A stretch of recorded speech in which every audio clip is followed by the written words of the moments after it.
जी, ना खान पान ते भावे है, ना कोमल वसन सुहावे है, सब विषय लगे ते खारा है, हरि आशिक का मग न्यारा है। महाराज जी, साधक की ऐसी स्थिति कैसे और कब और किस किसी से प्यार किया है? सच्चा प्यार किए होते तो प्रश्न ही ना आता। उसके देखे बिना चैन नहीं पड़ता, उसकी बात सुने बिना चैन नहीं पड़ता। वही गली अच्छी लगती जिसमें हमारा प्यारा होता है। अगर प्यारे का मिलन न हो तो भोजन अच्छा नहीं लगता, नींद अच्छी नहीं लगती, रात में लेटो तो वही ध्यान में आ रहा है, उसके सिवा कोई है नहीं, कुछ अच्छा नहीं लगता।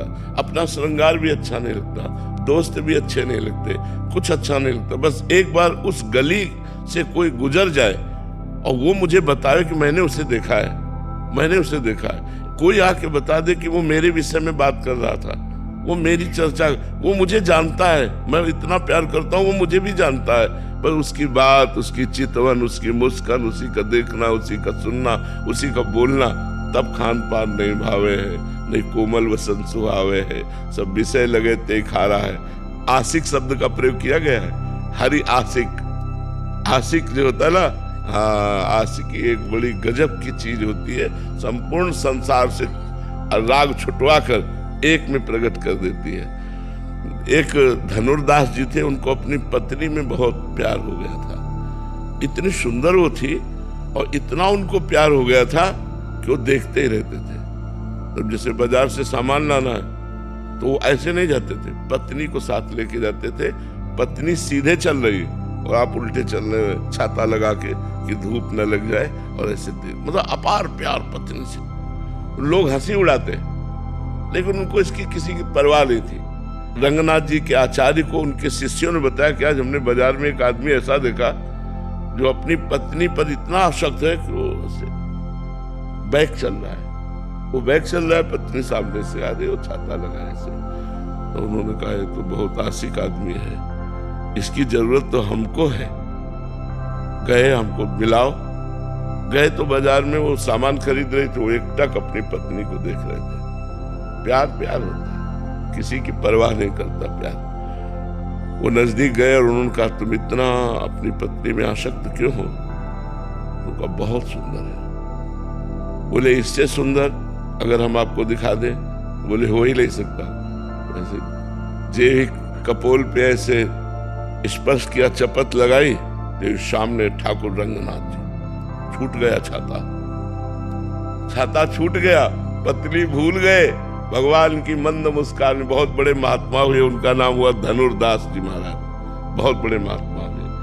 तो आशिकी जब प्रबल हो जाती है तब जीना मुश्किल हो जाता है, अपने प्यारे के बिना जीना मुश्किल हो जाता है।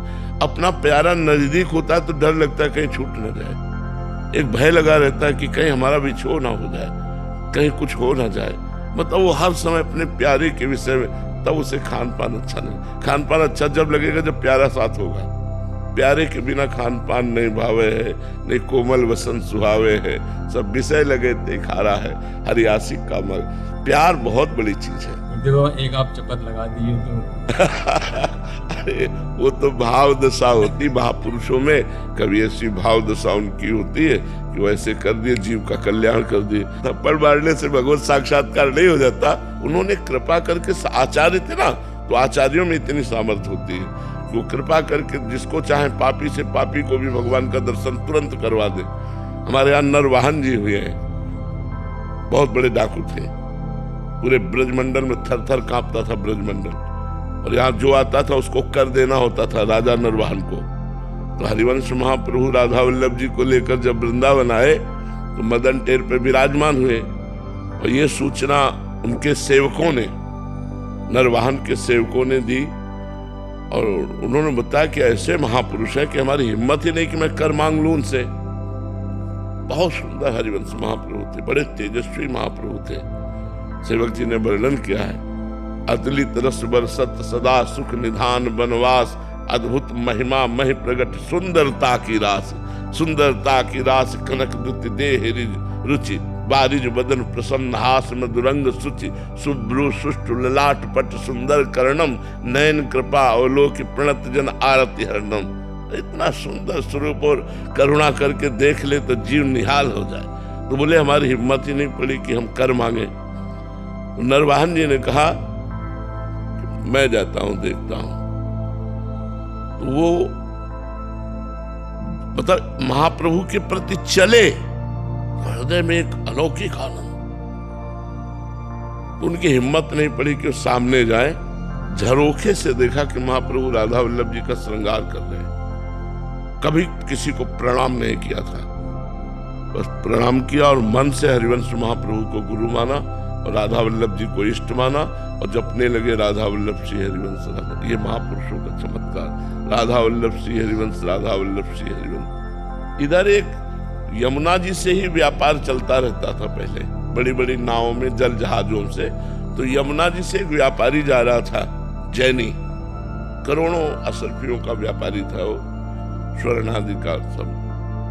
नरवाहन के हजारों सैनिकों ने आक्रमण करके उसके सैनिकों को मार डाला, उसको बंदी बना लिया, उस व्यापारी को, और कहा तुमसे कर मांगा था, कर नहीं दिया, हमसे युद्ध किया, इसलिए जितना माल है इससे डबल माल हमारे पास पहुंचाओगे तब तुम्हें छोड़ेंगे, नहीं तो फांसी की सजा देंगे। और उसको जेल में बंद कर दिया। और उसने कहा इतना हम कहां से लाएं, जितना ये है इसी व्यापार, ये मूलधन है, अब इसी से तो हम अपना काम चलाते थे, हम कहां से लाएं। तो निश्चित की गई कल फांसी की सजा होगी इसकी।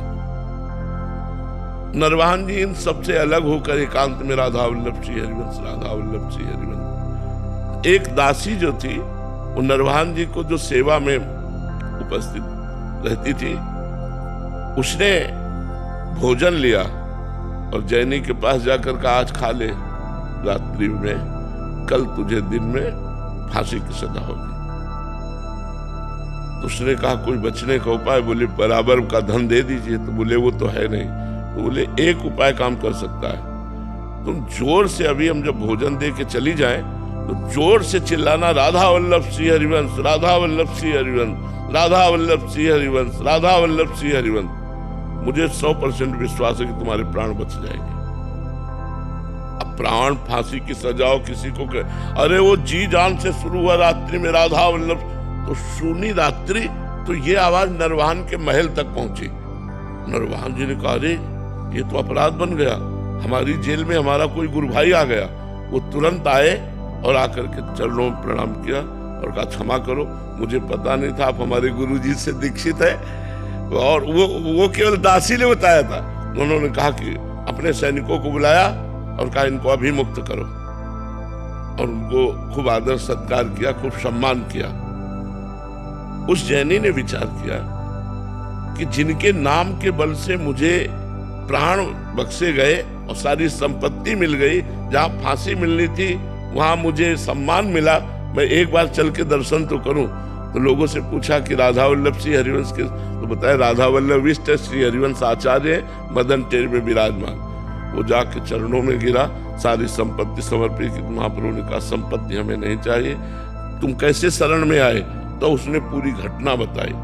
तब महाप्रभु ने नरवाहन को बुलाया कि राधा वल्लभ श्री हरिवंश नाम में इतनी श्रद्धा और इतनी प्रीति। तो फिर महाप्रभु ने 2 पद चतुरासी जी के नरवाहन को दिए, मंजुल कल कुंज देश राधा हरि विशदेश। एक ये है और एक है चलहि राधिके सुजान तेरे हित सुख निदान। इस पद में महाप्रभु साक्षात प्रियालाल का दर्शन नरवाहन को कराते हैं। नरवाहन प्रभु निहार लोचन भरी घोषणा, नरवाहन प्रभु सुकीली बहु, वो पहले पद में है। ये दूसरे पद में जो 12वां पद है, नरवाहन प्रभु निहार लोचन भरी घोषणार, नक्सिक सौंदर्य काम दुख निकंदनी, बिलसो भुज ग्रीव मेली, भामिनी सुख सिंधु झेली, नौ निकुंज श्याम केली, जगत बंदनी। महाप्रभु ने आचार्य है, वो आचार्य कृपा करें तो घोर पापी को भी साक्षात प्रियालाल का दर्शन करा दे। ये आचार्य की महिमा होती है।